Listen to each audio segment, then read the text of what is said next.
নিয়মিত ইস্তেগফার পাঠ করার ফজিলত। নাম্বার 1, গুনাহ মাফ হয়ে যায়। নাম্বার 2, এর মাধ্যমে বালা মুসিবত দূর হয়। নাম্বার 3, রিজিক প্রশস্ত হয়। নাম্বার 4, পরিবারে শান্তি আসে। নাম্বার 5, শরীরে ইমানি শক্তি বৃদ্ধি পায়। নাম্বার 6, হৃদয় স্বচ্ছ ও নির্মল হয়। নাম্বার 7, আল্লাহর সন্তুষ্টি অর্জন হয়। নাম্বার 8, চিন্তা পেরেশানি দূর হয়। নাম্বার 9, রহমতের বৃষ্টি বর্ষিত হয়। নাম্বার 10, সুসন্তান লাভ হয়। নাম্বার 11, নদী নালা প্রবাহিত হয়। নাম্বার 12, সম্মানিতদের সম্মান বৃদ্ধি পায়।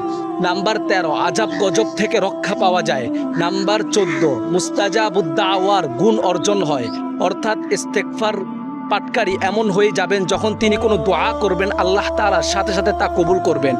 নাম্বার 15, পরকালে জান্নাত লাভ হয়। ভিডিওটি সর্বোচ্চ শেয়ার করে দিবেন। ইনশাআল্লাহ আপনার একটি শেয়ারের কারণে হয়তো অপর মুসলমান ভাই বোনরা ইস্তেগফার আমলটি করতে পারবে ইনশাআল্লাহ।